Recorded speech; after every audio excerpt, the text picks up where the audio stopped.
So it is my delight to introduce Professor Shai Secunda, who occupies the Jacob Neusner Chair in Judaism at Bard College, where he directs the disciplinary study of religions program. He's the author of the Iranian Talmud and the Talmud's Red Fence, and writes regularly for the Jewish Review of Books on Jewish scholarship and culture. So Shai, I'm going to turn to you, and I'm excited for today. Thank you, everyone. Thank you so much, Shira. And again, it's just so wonderful to see new faces, new participants, but also regulars. Like, I feel like we've really built up a little community, and I'm so happy to be part of this. I also wanted to thank Shira for being the co-organizer, and of course 929 for sponsoring. We actually will be spending most of our time talking about biblical texts, Tanakh. So I think this time we're really, really hitting hard in the main mission of 929, which is to bring Tanakh study and more broadly the study of Jewish texts to a wider audience, to do it in interesting and creative ways. And hopefully one of those ways is what we're doing here, taking Jewish sources and putting them in conversation with other things that we encounter in life, in this case, contemporary literature. So we will have a lot to say about this book. It is a book that requires many adjectives or emotions, as Shira said. I might even add one that you didn't say. Sometimes I was infuriated, but I loved this book nonetheless. And we will have an occasion to talk about this book on its own terms, but I'm sure you could find better readers than me. So my goal here will not be to sort of present the book and to give insight into it on its own terms, but rather use it as a way to spark conversation about how we think about homeland, actually in the plural, homelands, and how the sort of the elegy, this minor key response to the problems with homeland and promised land, if you will, are really deeply meaningful ideas in Judaism and Jewish experience, and of course in many biblical texts. The ones that we're going to be looking at today mainly are the Joseph cycle and the Jacob cycle, the stories that kind of accompany the narrative, these amazing narrative arcs of Yaakov, of Jacob, and of Joseph. But before doing that, I do want to just open up the discussion and get your reaction to the book. As always, I welcome, and I even sometimes prefer, the critical responses, and also, of course, laudatory. The elegy, right, and the praise are certainly appropriate. So does anyone want to just share kind of their reaction to the book and some of the things that got them thinking? I'm sure people have what to say.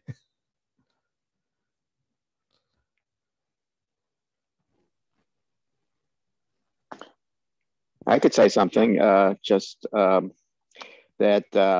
of all, I thought it was interesting that the author, I mean, I was shocked that he said some things about some people that could be quite true and would be not something you would want to write. But anyway, in terms of his attitude towards Jews in Israel was generally fairly positive, I thought, which was sort of interesting. But then there was just this family conversation where somebody just mentioned in passing, oh, it's too bad Hitler didn't get rid of all the Jews, which was another shocking thing to me. I enjoyed the book. Yeah. Others? So I have to confess, I actually didn't read the book. I listened to it. The audible version that he reads himself is incredible. He takes on the accents of the family, the pronunciation of the foods, the dress, the whatever, the imitations. That in itself was an experience, and a wonderful one. Definitely all the emotions that you guys listed, and perhaps even a lot of confusion, especially vis-a-vis my own, personal feelings about being in America, not in Israel. You know, it brought up that confusion. Obviously, I'm born here, although second gen, etc. It stirred up a lot of emotions, and but wonderfully done. Yes, thank you. So I'll have a few things to say about, first of all, you know, what Micah mentioned, the truth telling that takes place in the book. A comment I noticed also about what is this? Is this fiction or something else? And also what you mentioned, Marsha. I mean, the author, Ayad Akhtar, is a man of many talents. One of which is in the world of theater, which we get a little glimpse of in the book. But actually, he spent an intense part of his life studying acting and acting. In the end, he sort of is more behind the stage or producing the stage than on the stage. But his ability to read and to act is remarkable. I was tempted to buy it, the Audible. I listened to a sample because it was so remarkable. And there's actually an excellent New Yorker profile from the September 12th or 20th issue, I can't remember exactly, which mentions a little bit of the recording of the book. But I think I might go and buy it now as well, just to be able to listen to the reading. Other comments before we say some general things about the book and how it was made? Shai? Yeah, Laurie. Yeah, I read this book as soon as the title was announced for the group, and it was still in the wake of the election fallout and the Capitol fallout here in the States. And I read through and was very much caught up in a lot of the emotions of the book. And it really gave me pause toward the end, where he encounters his friend who sort of says, look back and look at how all of this evolved. And in particular, the conversation, or the point in the conversation that really sort of bit me was when he starts talking about the Bork nomination to the Supreme Court, and how Bork was part of the whole deregulation process in the airlines. And that, of course, was a very hot economics topic when I was an undergraduate. And it's really made me go back and say, whoa, a lot of these processes that we're encountering really have very deep seeds. And so from that standpoint, the books reminded me that we really have to give history a very long perspective. So that was kind of the piece that I took away from it. Yes, thank you. That is a really interesting moment in the book, and it also relates to earlier work that Akhtar did. One of the things that he did was write a play that took a very deep dive into sort of the monetary reality, including regulation in the U.S. I've never seen it, but I've heard it's fascinating. I should probably read the play. The name slips me right now of the play, but I could look it up later. And it deals specifically with with that issue. More broadly, of course, politics are ever present, right, in the book. The book starts with Trump. Just the name Trump gets people all riled up, and he goes for it from the very beginning. But I thought what's interesting about the book is that even though he's talking about very specific things in the political landscape, and economic realities, other societal realities that are hyper local, at the same time, I found that the themes are utterly universal. Especially these two poles between Pakistan and the United States, and how one navigates these worlds. It's amazing to be able to do that simultaneously, to say something meaningful about the moment and also to say something beyond. Other general reactions? Maybe one or two more. Sue, yeah. Hi. For me, as a Jew, it raises the age-old question of dual loyalties and how you can be an American and a Zionist at the same time. And I think it's very close to the end of the book, where he talks about always wanting to go home and what is home and where is home, and can there be more than one home in each person's life? And that was the piece that spoke most closely to me. Yeah, it just in light of what you were saying before, he's also very concerned with economics, and I think what this country represents and the values of this country that we live in, the United States, juxtaposed with whatever values our traditions are supposed to be teaching us. I've seen a few of his plays at this point, and they're really kind of interwoven. Certainly in Disgraced, and the other play I think you were referring to was Junk. Junk, yeah, that's right. Yeah. Anyway, I thought it was wonderful. The question that I have, which may not be what you want to talk about today, is what is the value for him of making it so autobiographical if he, in fact, wants it to be a novel? Yeah, that's a good question. I do have thoughts about it, but I'd also want to hear what others think. Okay, so maybe we'll actually start just by talking about that question. First of all, what is this book, right? Is it a work of fiction? Is it a work of memoir? It's not a work of memoir, but it's also not a standard work of fiction. There are different terms that people have for talking about what this is. I think the most interesting and successful one is autofiction. Now, of course, writers are always pulling from their own experience, right? From the self, from the auto.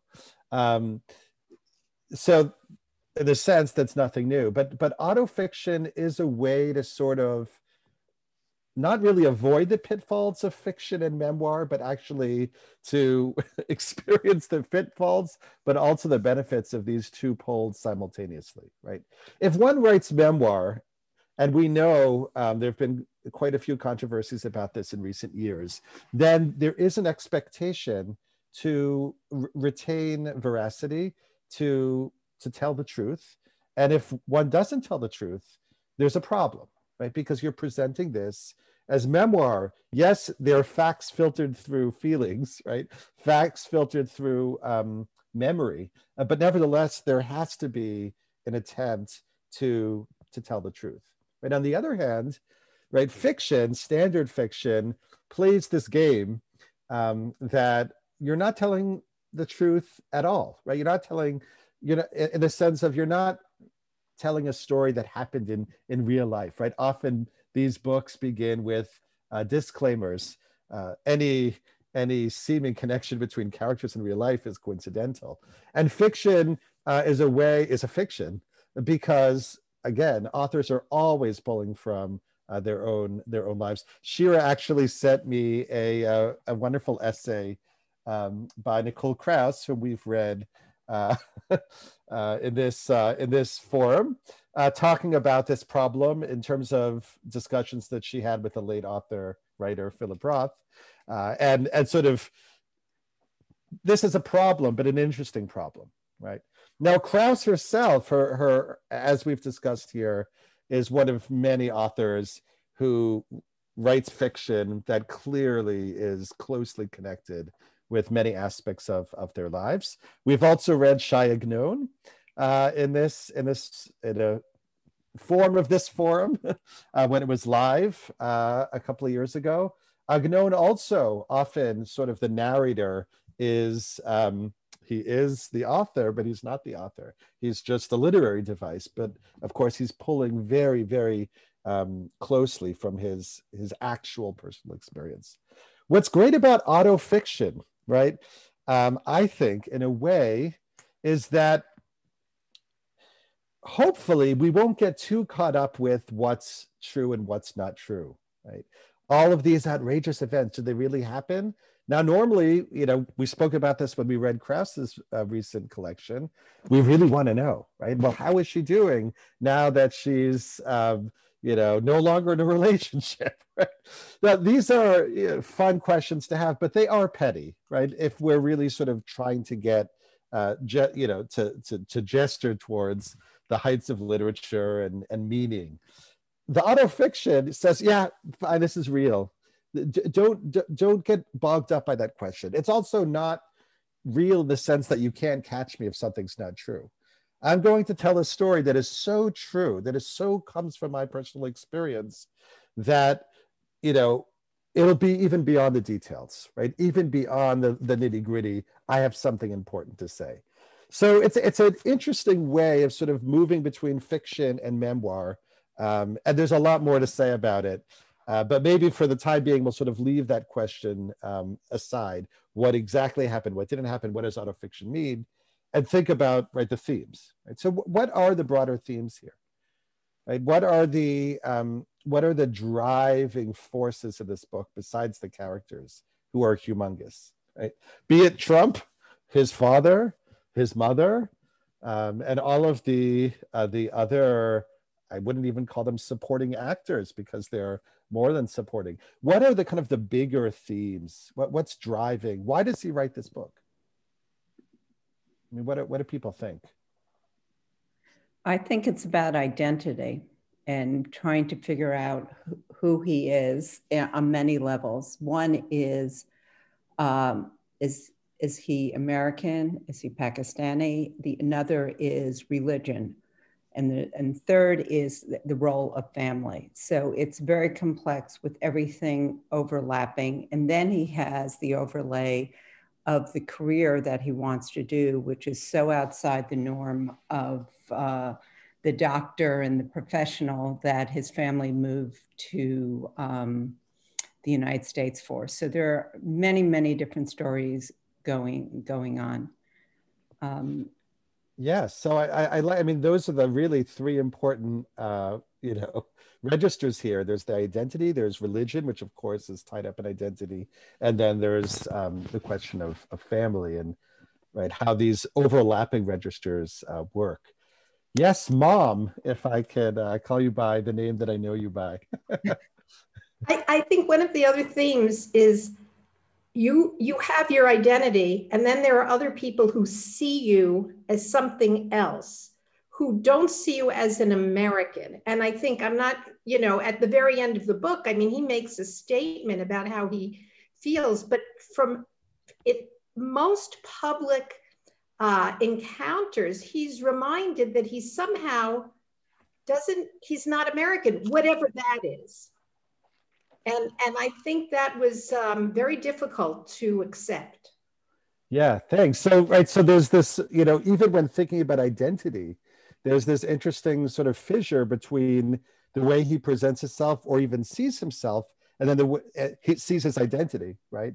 And the way that others see his identity, right? So, I mean, the most, I think, extreme version of this is that whole vignette in Scranton, you know, which also does interesting things with names, a theme in this book and something that I want to talk about.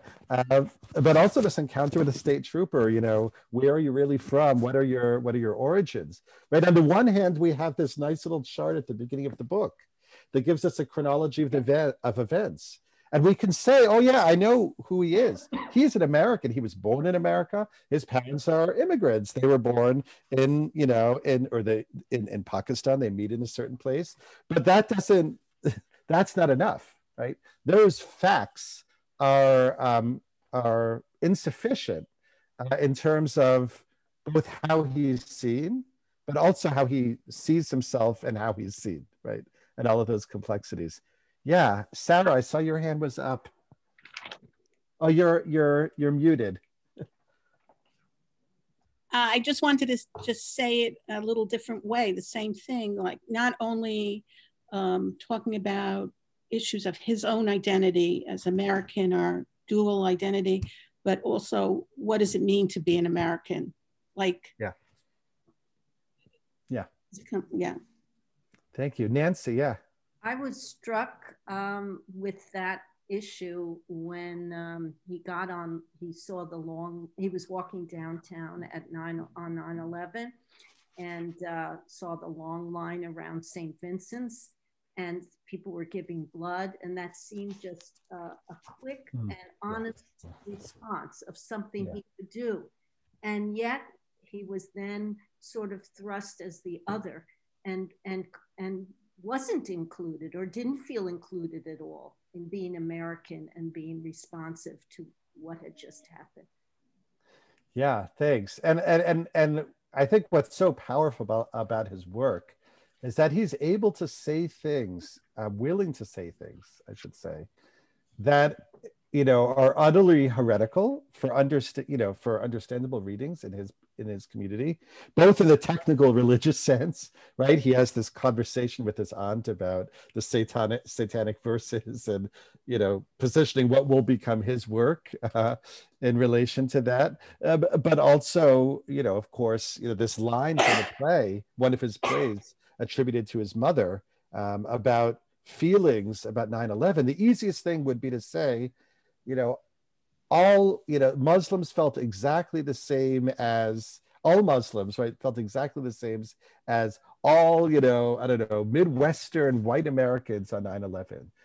We are all one, and all that sort of platitude. Because he's doing this sort of autofiction, I think, right? He's able in his work in general, but especially this book, to say really disturbing things that they're shocking, but interesting that they've been said. Miriam, yeah. Yeah, I think what's so interesting also is the way he depicts all these different subcultures. Like, none of it's really easy. Like with the St. Vincent's thing, he has to buy the crucifix, and he wears the crucifix for 3 months. And there's other places where he talks about a very Christian America, but there's other ways where he depicts very, particular Pakistani American communities or very Muslim American. So there's, now I can't remember the name, the girlfriend, Asha, the girlfriend from Texas. So she lives a very particular kind of Pakistani American life where you can live very comfortably as a Pakistani American. And, so that there's a kind of comfort in that, in a way, until you have certain kinds of encounters, and where it's even, you can go to, your parents say you have to go to the University of Houston because you have to be nearby, but then you can go to the University of Chicago Law School, and a company that wants to do business with Saudi Arabia wants to hire you. So there's all these kinds of complexities, and then there's yet another complexity where he can have these conversations about how important it is to be pro-Israel in certain kinds of law firms, American communities. So there's just, such layers of complexity of all these different, subcultures. Yes, yeah. I mean, and he has a really ethnographic eye. I mean, that's one of his many qualities. He's able to really describe exactly what it feels like to be in these spaces. Shira. Yeah, I want to pick up quickly on what Miriam just said, the complexity in the role of women in this book also, because you come with the same kind of sense that there isn't one portrait of what a woman is, right? In some sense, the female characters are either sexualized or very opaque or kind of flat. And on the other hand, you have Mary's professor, who's like the most profound influence in his way of thinking, and his aunt as a literary scholar who also just opens his eyes to the world. And even his mother, in many ways, there's this sense that like she actually has a lot through her diaries, he's able to experience her world and his world in very nuanced and complex ways. So while at first you see some of the characters as, okay, these are just sexual objects and that very like powerful and disturbing scene after the before the show, but I think you have that kind of like complexity of the female character and the way that the women in this book actually shape the way he looks at his own existence in a complex way. Yeah, thank you. Yeah, gender is definitely an interesting part of what's going on. So I wanna keep these discussions in the in the ether for just a minute, and I wanna share the screen and look at once again these two narratives. They're closely connected, both in the storytelling of the Torah, but also biologically, right? In the relationship between the two characters. I'm of course referring to Yaakov and Yosef, right? Now, just remembering, kind of positioning ourselves within the world of Sefer Breshit, right, in the book of Genesis, the main narrative, right, that will sort of take up the rest of the Torah and for that matter, right, the rest of the Hebrew Bible, begins with the story of Abraham being called to go to the land of Canaan, what he learns will be the land of Canaan. And sort of the pat way of thinking about the story and the storyline in geographic terms is that the story is a movement towards a promised land, sometimes away from the promised land, either minor moments, there's a famine, or more broadly and later in Tanakh when people are exiled, and then there are promises of return. And that's one way of sort of thinking about the relationship between characters in Tanakh and the promised land.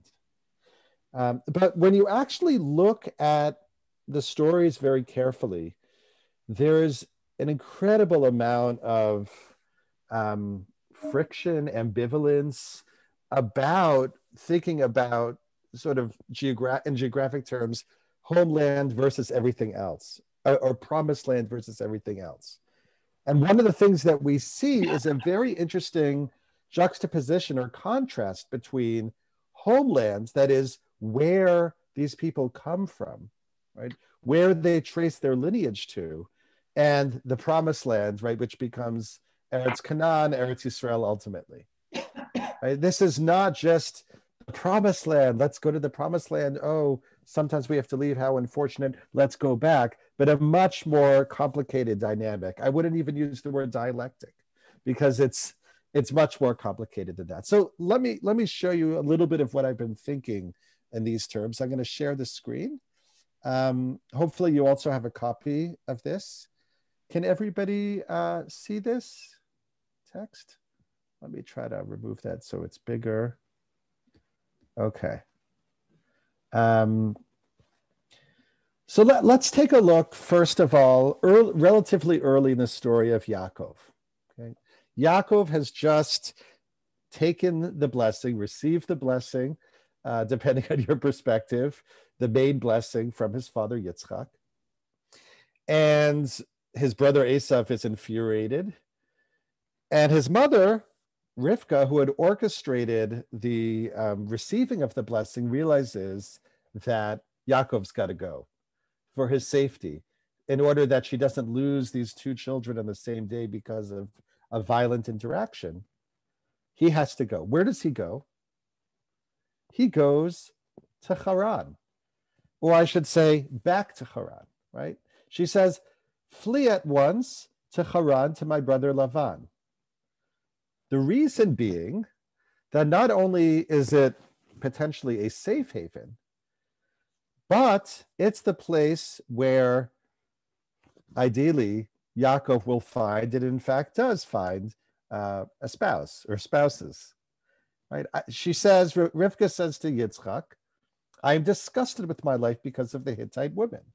If Jacob marries a Hittite woman like these from among the native women, right? The language in the original is Benot Haaretz, right? The women of this land.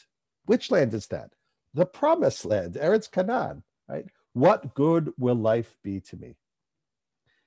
Now, this is a theme that is not new in this story and in the story of this family.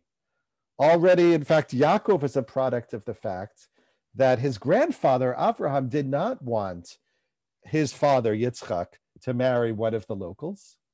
Instead, he arranged that someone from the north, right, from this family of Rivka, would marry Yitzchak, which in fact is what happened in the end.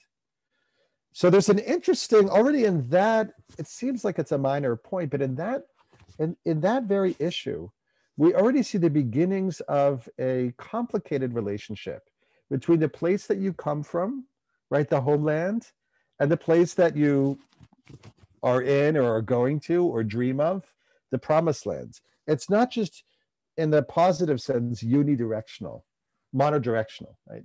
But there's another pull in terms of values, even back to this older place. And that expresses itself, one of the ways that expresses itself is in marriage, right? Is in finding a life partner. Any quick points on that? I can't see all of you, so if someone wants to jump in, you can unmute your microphone. Okay, so let's continue this story a bit and think forward, actually immediately forward. So Yaakov runs away. He's moving towards Haran. He's moving towards this place that his mother comes from, right? There's a startling vision, a famous vision of Jacob's ladder, which he experiences on the way out, right? Right as he's leaving this space, this special space that has been promised. And this scene has been interpreted in many ways, but I want to share a very common Jewish interpretation by Rashi. First, in the bold, what he sees when he dreams, he had a dream, a stairway was set on the ground and its top reached to the sky, and angels of God were going up and down on it. And the Lord was standing beside him, and he said, I am the Lord, the God of your father Abraham and the God of Isaac. The ground in which you are lying I will assign to you and to your offspring. And the promise continues that God promises that I will bring you back to this land. So one way of thinking about this episode in the logic of the narrative is that Yaakov is scared. He's leaving this land. He doesn't know whether he's actually going to come back in one piece, whether the promise that had been given to his forefathers will be realized through him. And God assures him that they will. And somehow, right, the angels signify this. The entourage of God signifies this. Now, close readers of this story notice a few things. First of all, they're not just an entourage of God, angelic entourage, but the angels of God were going up and down on it. Very unusual vision. I mean, what does that mean? Some are going up and then they're going down, others are going down. So Rashi offers a very sort of the ultimate classic Jewish interpretation of this, which again pinpoints the relationship between these two spaces, between the promised land and elsewhere, in this case, the homeland. Rashi says it states first ascending and afterwards descending. Those angels who accompanied him in the land of Israel were not permitted to leave the land. They ascended to heaven, and angels which were to minister outside the land descended to accompany him. So this understanding comes from a classic Midrash, Genesis Rabbah, produced in the land of Israel in the 5th century of the Common Era. It's a remarkable interpretation for many reasons, but one is in terms of this economy of angels, right, between the promised land and elsewhere, right, the homeland, the outside of the land. Just the fact that there are these different angels is interesting. So one can imagine that you have a relationship with God, even outside of the homeland, but it is a different relationship. There are different angels, right, that protect you. It's not the same angels that one has in the homeland. It's just a fascinating idea to appreciate some of the complexity at this moment as Yaakov is going down to homeland, right, to where his mother's family is from. And I just want to add one more thing, a visual aspect. Maybe I'll just, let's see, where is my Tanakh? I don't have, oh, here it is, right here. There's again, at this moment when Yaakov is leaving the land of Israel, right, he's leaving the promised land for the homeland, there's something visually very interesting in terms of how the Sefer Torah is written. All of this section, Parshat Vayetze, right, the Parsha that describes when he goes out, has absolutely no paragraph breaks, right? In the Masorah, right? In the way of writing the Torah that was established in Tiberia in the early Middle Ages. Often you have spaces in the text, right? So you can see over here, this is from Parshat Balak. Sometimes you'll have, this is called, you know, a patuach, there's a little bit open. Sometimes it's in the middle of the line, as you can see over here. Is this better? Yeah. But sometimes there are absolutely no paragraph breaks. The story of Yaakov descending, right, or leaving the land of Israel and experiencing all these trials and tribulations are without any breaks.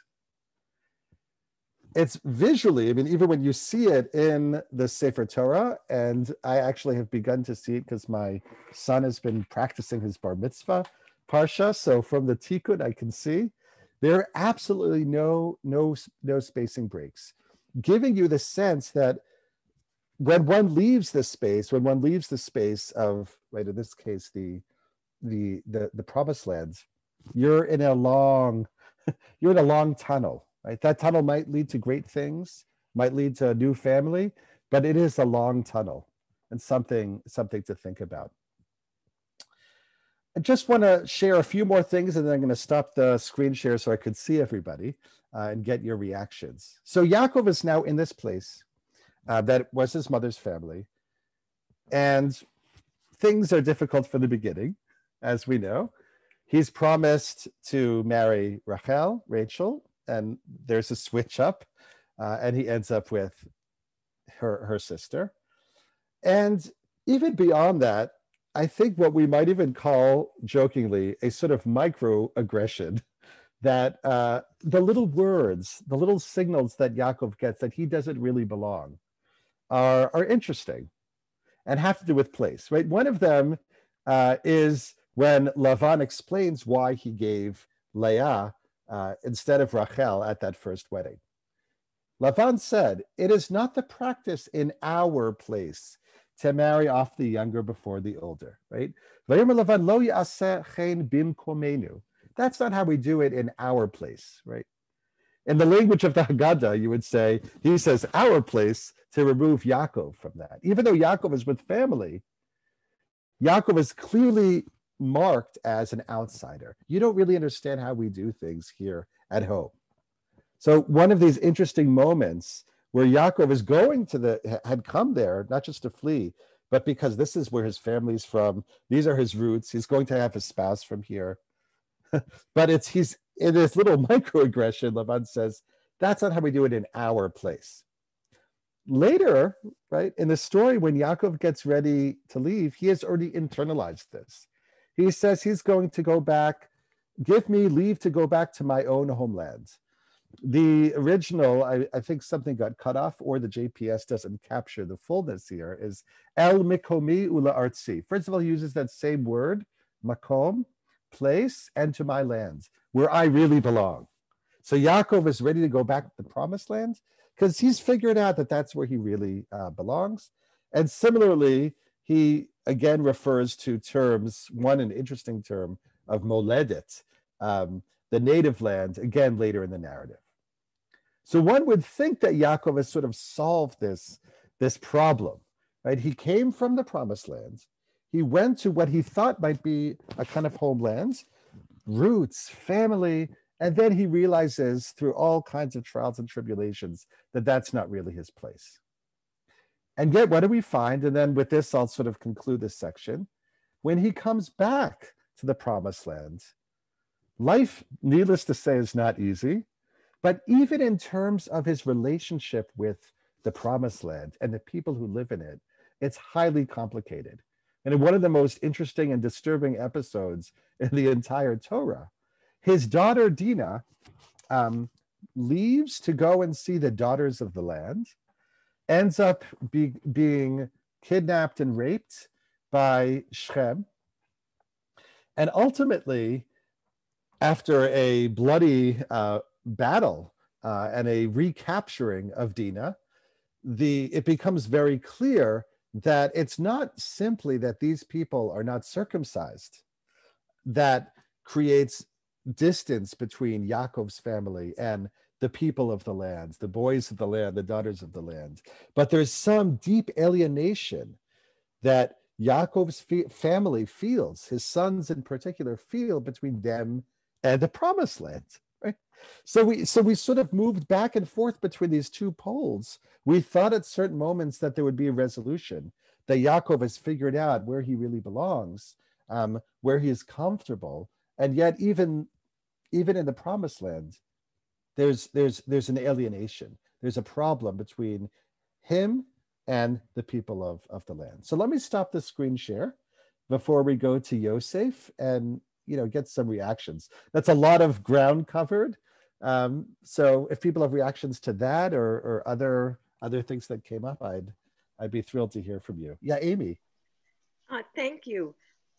This might be tangential, but in the commentary that you showed us, after the sentence about the angels, it said, God came and stood beside Jacob. And then in the subsequent line, it says, I'm going to give you the land that you're lying down on. So there's this contrast between upright and supine. And I don't know what to do with it, but yes, I mean that is that's noteworthy in many senses. Sometimes when you're right, sometimes also when we're thinking about these geographies, we're thinking in flat terms. You kind of look at a two-dimensional map. He's in the land of Canaan. He's moving out of the land of Canaan. But yeah, there is something interesting that not only with God standing above him, but the whole, the steps, the ladder, so to speak, introduces another dimension, which is really worth thinking about, between heaven and earth, right? Not just between this sort of flatness, two-dimensional space. Thank you. Other comments? Yeah, Marsha. The use of the term makom. I'm thinking of, hamakom, where makom is God and not just place. Yeah. Yes, that is right. I don't know if I'm going to be able to find this line, but this line from a Agnon story is a famous Agnon story, actually, Tehillah, one of his most famous stories, plays precisely with that term having a dual meaning, right? Makom in the Bible, right, in biblical Hebrew means place. In rabbinic Hebrew, interestingly enough, it becomes one of the ways of referring to God. Hamakom, the place. So I'm not going to be able to find the exact line to read, but there's a remarkable line in this Agnon story, Tehillah, where he describes sort of seeing the Jews in the city of Yerushalayim and the new immigrants. And he refers to the fact that God brought them back to this place. And he uses the word hamakom, brought them back to this place, makom, and they have still not found their place. Right? They have still not found their makom. So in other words, God being the ultimate place, the ultimate presence, who's able to move people to the place, to the promised land. Nevertheless, right, somehow, strangely, these people, these new immigrants, a feeling that is, I think, experienced by many new immigrants, including Olim to the land of Israel, right? They still don't feel like they have their place. So it's a really powerful word, especially when read with rabbinic eyes. You see that word makom, and it's striking, right? Well, what's happening with the place and the relationship between different spaces? Other maybe another comment? Yeah, Nancy. Well, it also happens because she goes out because, let's not say because, let's make it more general. She has a relationship with daughters in the land, with other girls who are not part of their family and their people. So once that happens, there are things that happen as a result of encounters with the other. Yeah, I mean, one of the really striking aspects of that story is, and this is, you know, in troubling ways, but it is kind of picked up on in classical interpretation, is that Dina's going out. Of course, she was raped and described as being raped. And this isn't about fault, right? But this is about sort of how the story has been read and understood. That she already seems comfortable being with others, right? With people beyond the family. She goes out and sees the people of the land. She ends up, we could think of it as some kind of Stockholm syndrome, but she ends up, her soul kind of becomes connected to her rapist, to this person from, you know, from the land. So that complicates the story. And this has been, of course, described by, you know, in popular novels. I'm thinking of Anita Diamond. You know, it's not just kind of rescuing this this damsel in distress who had been without any connection to the world outside of B'Ticket, but she wants to be out there. She wants to be kind of beyond the confines. And yeah, I mean, just in terms of the language of the book, of, you know, the Homeland Elegies and gender, you know, the things that Shira raised, there's a really interesting thing that's happening there in terms of, you know, the protection of women from the broader society. That, you know, that graduate of, I think, University of Texas or Houston, despite her fling with this non-Pakistani American, ends up having a big Pakistani wedding. And, you know, refers to our men, you know, when there are pictures on Facebook, everyone's having a good time. Somehow she's sort of brought back into the fold, despite the things that happened along the way. Thanks. Yeah, maybe I saw another hand. I'm not sure whose hand it was. Yeah, Amy. Another theme that I didn't articulate earlier concerning the book is the difference between tolerance. When you reside in another land, there is a definite difference between being tolerated and being a full member of the society. And I have to say, as an American Jew, I always assume that I am living in Christian America and that I'm tolerated. Mm-hmm. And that we have the ability to be more of a chameleon when our color is a certain color versus another. So before I forget that, I just wanted to put that. No, so that's a good segue to what I want to show you right now in the Yosef story. With Yaakov, you know, we do get that little, you know, Bimko Menu in our place. But what's interesting about that part of the cycle, right? The Yaakov cycle is he's going back to Haran, he's going back to this home base, and things aren't as comfortable as he might have hoped, but it still has there's a family history there, right? With the Yosef story, of course, he's brought down to the ultimate, you know, foreign place, this Egypt, that at least in the way things are presented, there's no relationship between, you know, the family and Egypt. The family comes from the north, not from the southwest. And there we actually find really interesting articulations of not being entirely welcome. So let me quickly share the screen. I won't be able to read most of these sources, but I do want to just kind of indicate them. And these are, of course, very well-known stories. So hopefully there's some familiarity of what's happening there. So of course, Yaakov's favored son, born to his favored wife, Rachel, is Joseph. And Joseph immediately gets into trouble in the story because he's a dreamer. Now, there are different ways of reading the significance of this dreaming and why it upsets his brothers. One way is just that it's annoying. You know, he's describing him lording over his siblings. Even his father is disturbed by this. I mean, should we, you know, even myself and your mother, you know, come and bow down to you? Another way of reading it, though, is that he's ambitious.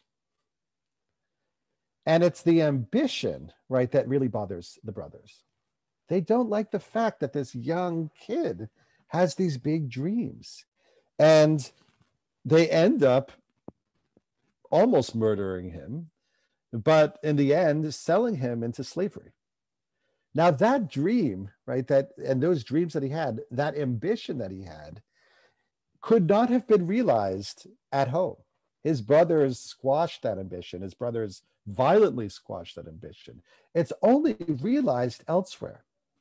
Again, a very common sort of immigrant narrative and present in some of the movements in the book, right? You either can only imagine making it properly in America, in Jewish terms, the golden Medina.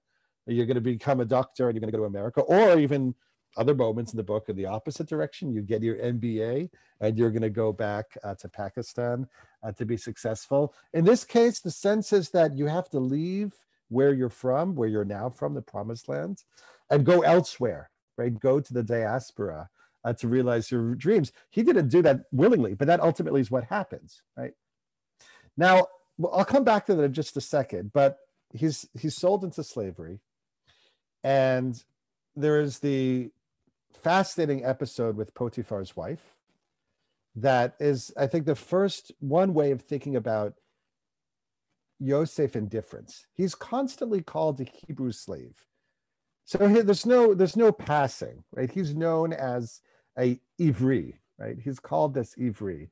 He's a foreigner, and people pick up on that. Arguably, and especially if we want to read it within the terms of the book, including that very disturbing passage before that show, there's an attraction there between difference, right? In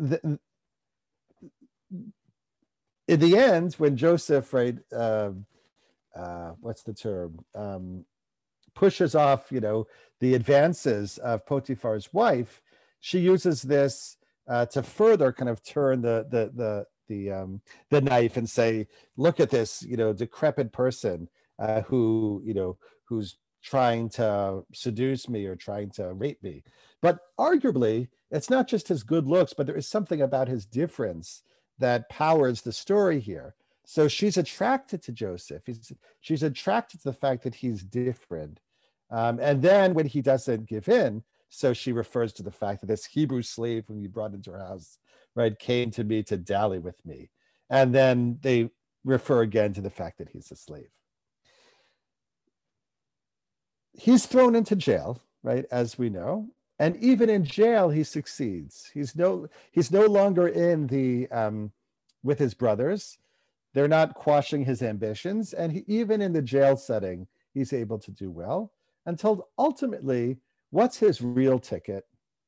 The fact that not only does he have ambition, but he can interpret, right? He can interpret things that others can't interpret.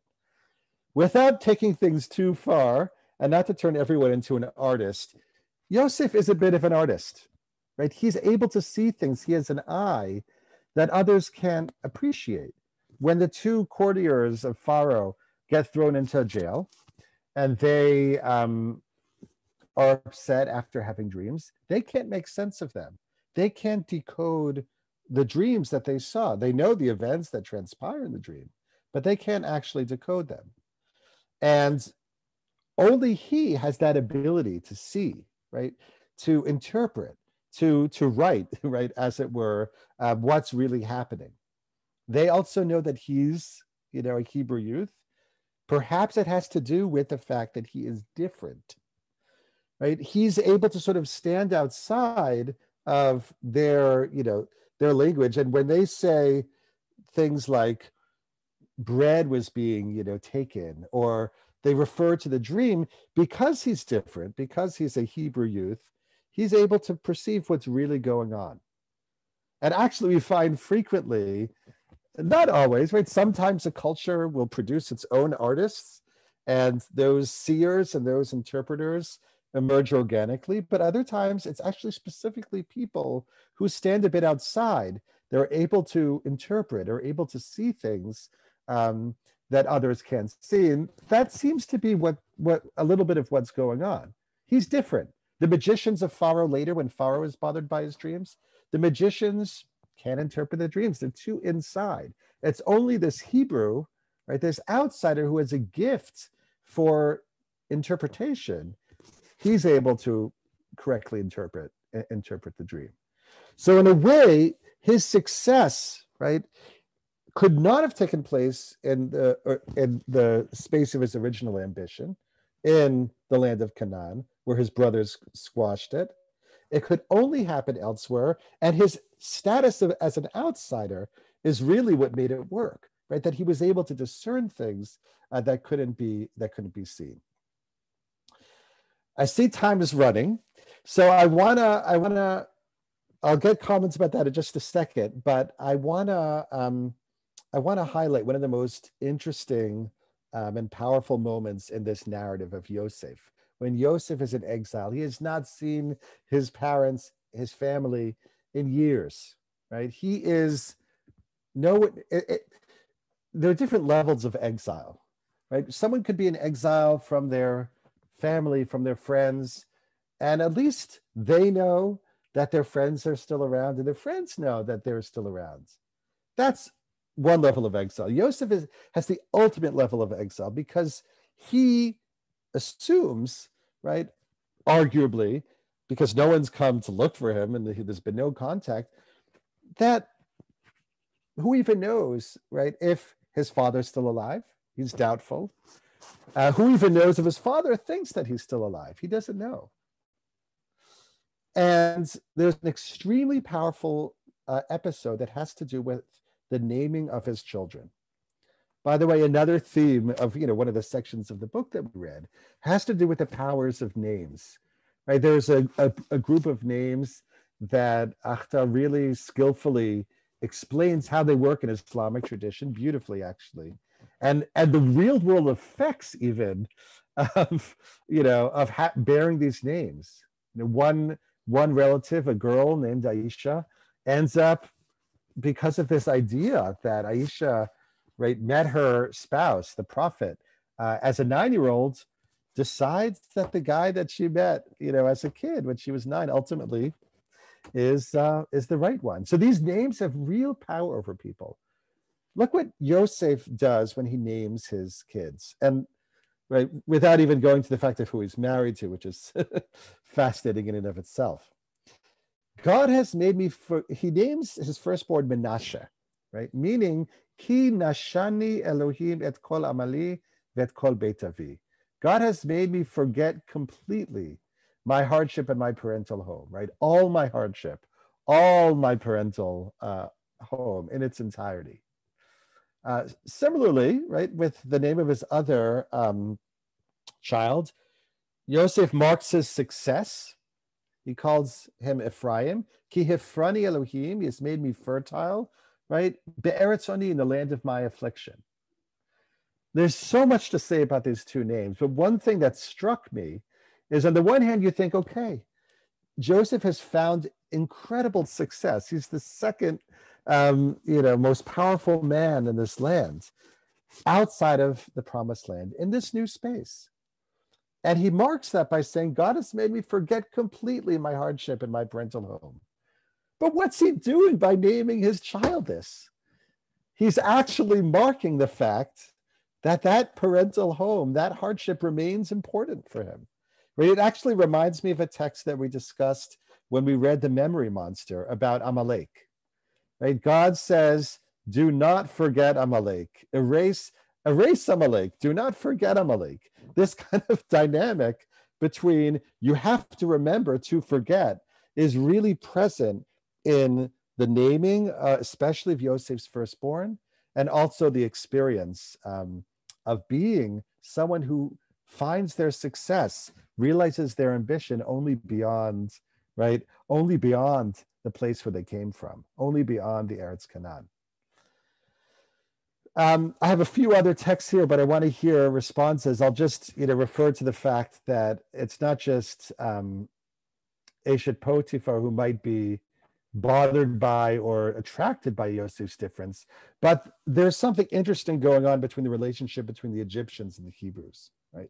The way meals are served, later the way professions are seen. The Ivri, right, the Hebrew, is really an other, an interesting kind of other.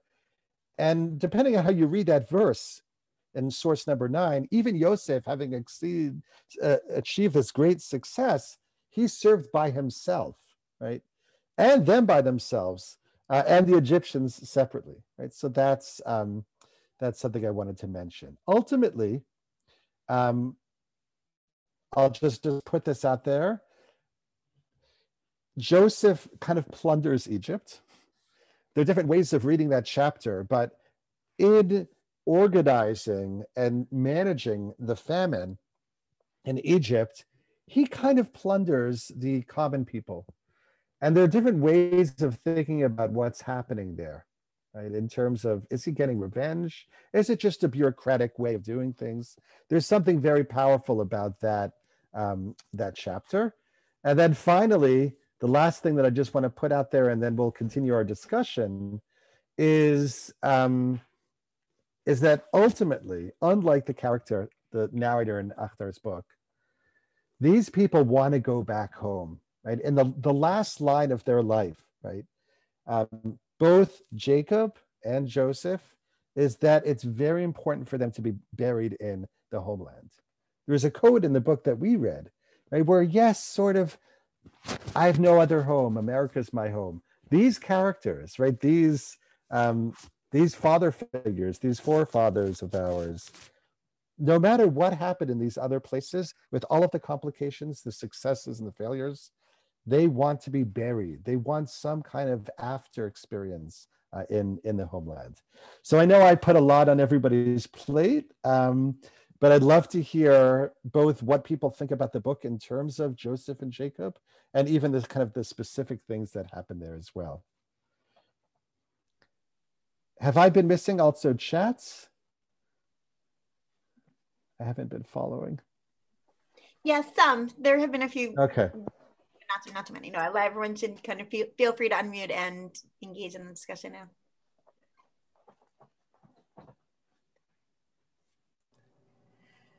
Yeah, I was just going to say that I think that this is particularly weighty and particularly difficult because he represents a transition generation. You know, I think that this is a problem for people who, even whose children have made Aliyah, you know, they're the transition. They're the ones who are neither here nor there, or people who have become Bali Tshuva. You know, you're neither here nor there. You're in the secular world, you're in the religious world. You never can choose. Your identity is so bound up in both of them that it's very difficult to say I'm this or that. And some of us have made our peace with that by just saying, I'm the link. You know, eventually my grandchildren are going to feel completely comfortable in Israel, and I will never be completely comfortable there. And or, you know, it comes as second nature for my grandchildren to think, to learn in a certain way. For me, the basic skills are missing, you know. So I think it's that transition which the author represents, I think.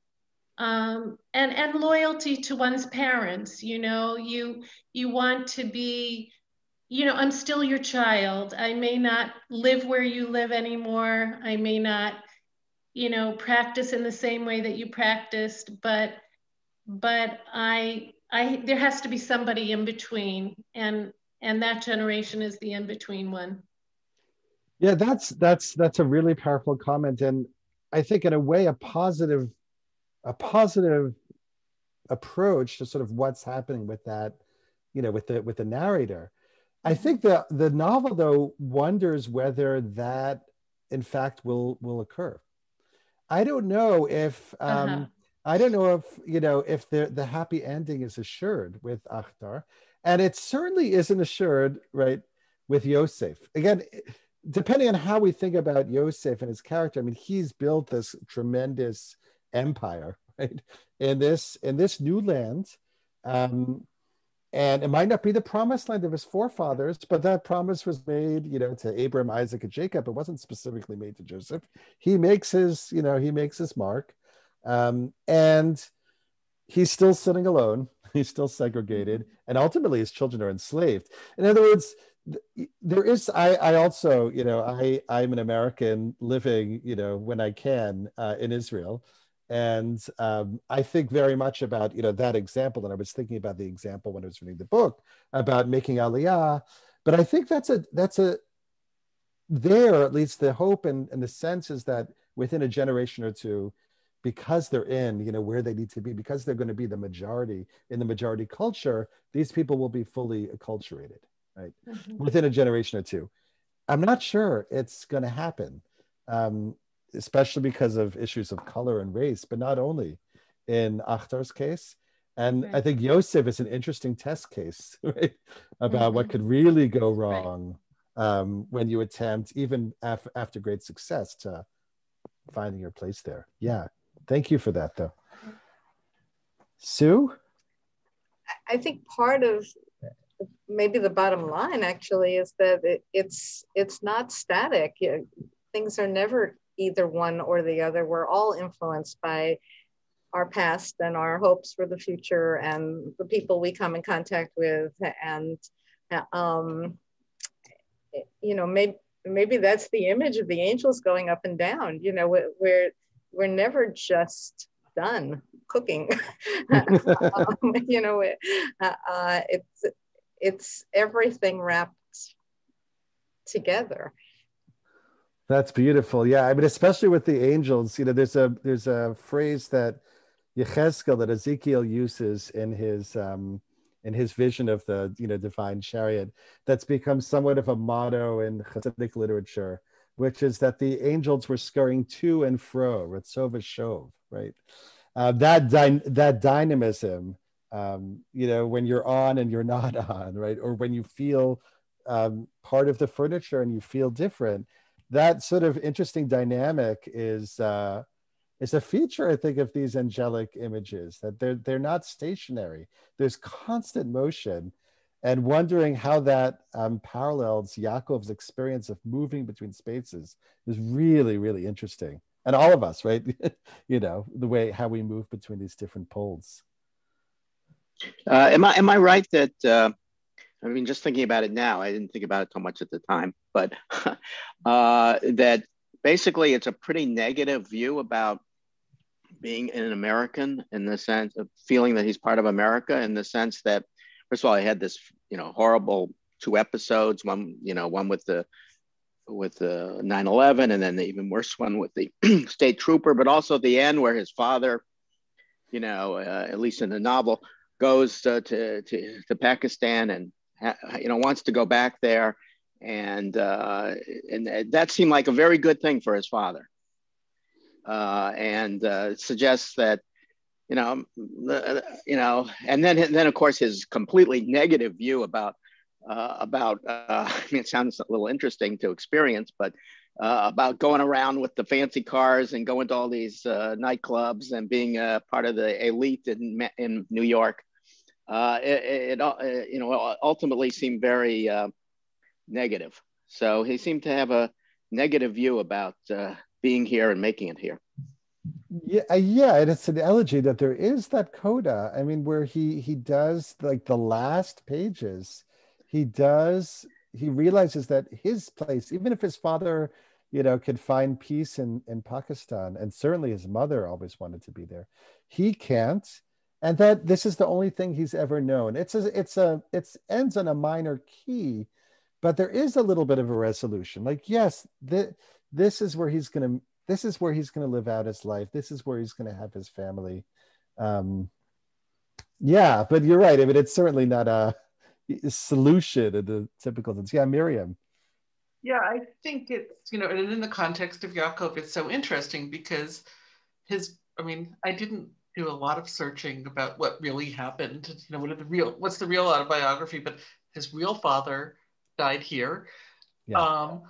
So it's sort of an interesting thing, is, you know, is going back to Pakistan really the ideal? And Yaakov, you know, or I don't know, those of us who were raised within a certain Zionist way of looking, you know, at things, think of going back to Israel. You know, Yaakov's dream is a message of, you know, the importance of going back to Israel. But I think the book also ends on that next generation thing of, but you're not really Pakistani. You know, you're an American with all those contradictory messages. So you're not the, you know, you might be the person who goes to the University of Houston and the University of Chicago and, you know, gets syphilis, and ultimately marries the boyfriend, you know, from Pakistan, you know, the arranged marriage, and stays in, you know, stays in Houston in that little community. And then what's the next generation like? And the next generation like, so maybe, you know, you're the generation of Egypt, you know. It's so, I think it's, you know, all these complicated identities. So there's the parents' generation of yearning for Pakistan, but I don't, you know, if I go back then to, you know, what my yeshiva day school teachers would have said to me, it would have been the Yaakov message that, you know, we have to remember to take the bones back to Canaan so that we don't forget who we are. But I don't know if that's what Akhtar is saying. You know, maybe, yeah. Maybe in the end, there's an identity that's forged in America of all these complex identities. So yeah, he's definitely trying hard to say that. Crucifix after 9/11, but what will this country be? Yeah. Marsha. How much of a difference does it make that in religious identity, land is part of our promise, is part of our identity? Whereas in Islam, they have their holy sites, right? Yeah. As in Christianity, but the whole idea of land being, you know, inherently a part of our identity. And then we in America with that resulting confusion of, you know, we live in the West, but the heart's in the East kind of feeling. Yeah, no, that's a really interesting and deep question. You know, in the case of Jews, it's not just, part of it is, you know, I think that identity became so strong because we didn't have it. In other words, if you know, in many other traditions, including religious traditions, place is very, being in a place, not just visiting the holy site, but even being in a place is very important. But if you always have it, it doesn't become as heightened as it does in the Jewish case. So I happen to work on this other religion, Zoroastrianism, kind of in my spare time. It's an ancient Iranian religion that its ancient texts make quite a big deal about this special place, Iran, and how it's kind of the center of the world. And for so many centuries, because there was an empire that was run by Iranians there, they didn't think about it. And it didn't become sort of entrenched in the way that it does in the Jewish story, you know, where the sort of the poles between the exile, the Babylonian exile, the promised land is so strong. That only became kind of a new thing to think about in the Middle Ages. And you know, it didn't have the same roots. So there's a lot to think about. You know, what would happen, you know, if this story had been told by a Jew? I'm sure we're all thinking about that when we read it, but specifically with the place thing as well. Maybe we have time for one more, Shira? Yeah, or two more? I have time. I don't know how much time people have. So, I mean, you can call on whoever whose hands we have. Etty, I think your hand there. Yeah, Etty. I kind of, maybe because I read the book a while ago and it's not that fresh in my mind, but my impression after reading that book, that the author, narrator, chose his identity as American. He stays here in this country. He fights for many causes, and I know he participates in different democracy initiative and liberal things. He made a very interesting metaphor when he said, when he was accused of being negative and mentioning all negative things about America, he said that he feels like he is a fan of a a team, sports team, and he does it in order for the sports team to improve. So in my mind, I thought that he chose his identity as an American. I agree that, I mean, certainly the final chord of the book, it's a coda, really. I think that's what he calls it. He chooses that identity, but the vast majority of the book, and I'm not talking about the author, I'm talking about the book. He does not feel American. That doesn't mean he feels Pakistani either, but he does not feel American. He's certainly not made or allowed to feel American. And honestly, I mean, I think far be it from me to criticize such an exquisite piece of writing. But honestly, that coda to me was a real coda. It was like, it was sort of slapped on to, maybe for some readers would need like a little more of this statement. Really, I am American. It's the only thing I ever knew. If you take off those few pages, it's a totally different book. And it's worth contemplating. I don't think, I mean, I should have said at the beginning, this is a funny heuristic exercise we're doing. I mean, first of all, we're, reading it through very Jewish eyes, and even more than that, putting it in conversation with, the Torah, a story that is in many ways so distant and so, profoundly different from this story. But so I don't mean to say that, he's experiencing it the way a Jew would in terms of the promised land and all of that. But I do think the struggles that he has, which I do not think are solved really in the book, even with that little coda, are very resonant for the Jewish experience. I think it's very much like he feels like Jews feel here. Yeah. So we can identify with that. Yeah, no, definitely. What do you mean? How do Jews feel here? I feel very. I probably shouldn't. I mean, there are obviously problems, but I feel very. I feel no contradiction whatsoever between liking America a lot and liking Israel a lot, and wanting the best for Israel and be happy if my kids move there and so on. But I feel no contradiction. No doubt I'm naive, but that's I can just say. I can tell you that I am Russian-born Israeli-American. And I feel very much like he feels. When I'm here, when I'm in Israel, I see the positive sides and the negative sides, and I miss America. When I'm in America, especially in the last 4 years, I would say, okay, if Trump gets another term, I'm out of here. So we have this dual identity. The only thing that I completely am done with my Soviet or Russian identity. This one is done.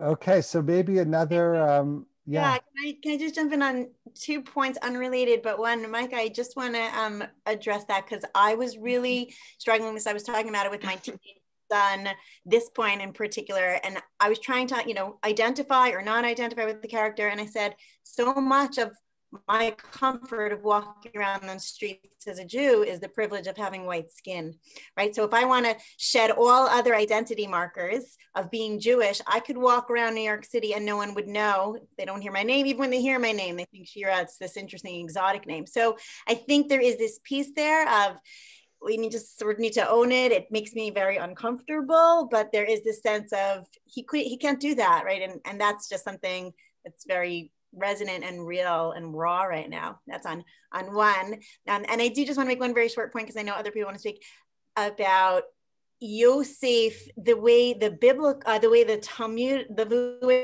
Talmud kind of like situates the story when Yosef is being seduced by the wife of Potiphar. There's this really interesting moment where there have been exeges in Sota say that, he's like torn between his desire for her and his retaining his self.